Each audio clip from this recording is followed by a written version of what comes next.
I'm waiting for the beekeepers calendar and the Maine State Beekeepers. Things due in February. Renew your Maine State Beekeepers membership. You don't want to miss food for the bees.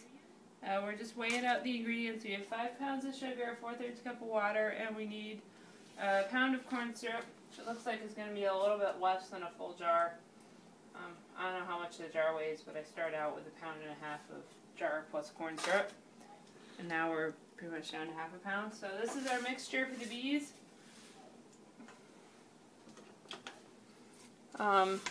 Yeah, sugar and more sugar. Nothing like a Valentine's Day sugar fest when you're a bee. And we have to cook this up to 288 degrees. Bring it up to candy stage. Then we let it cool to 180 and beat it. Essentially, we are making fondant, which I'm impressed by. I've never made fondant for a cake, and now I'm making it for my bees. Alright, so it's pretty much up to temperature. It went up a lot quicker than other candy type things.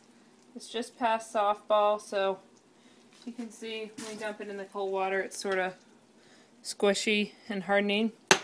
And on the candy thermometer, we are just at 245, so we're going to pull it off the heat. If you look over into the thing, the pot, it was foaming before, but now it's clarified and looks clear. So now we're going to let it cool to 180, which will be interesting to see how fast. See, it's past jelly.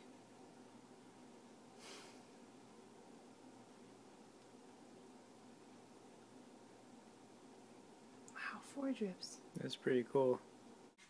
So it's reached 180. It's getting a little bit thick. You can see it's, well, I shouldn't touch it because 180 is still hot. But it's thickened up on our thermometer. So we'll take that out. It's also beginning to form a little skim on the pot. And yeah, we're supposed to beat it until it's thick. Okay. Okay, so I mixed it a little bit. It actually didn't take very much, and it's turned white. Remember the old pictures, it was clear. And now it's white. I guess it's sort of like we're making a fondant or maybe a fudge. It's forming little crystals as you mix it, just like you do with chocolate fudge.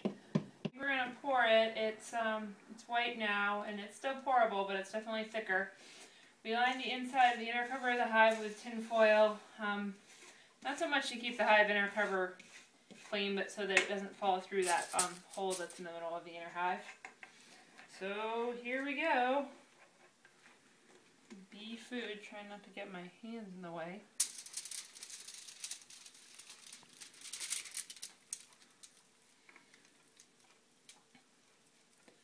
Well, that certainly makes about the right amount for an inner cover. This recipe was 5 pounds of sugar, 1 pound of corn syrup, and 4/3 of a cup of water. I don't think I would have wanted to make any more than that, or it wouldn't fit in this thing. Scrape the pan so that we make our cleaning job easier, and now we just wait for it to harden.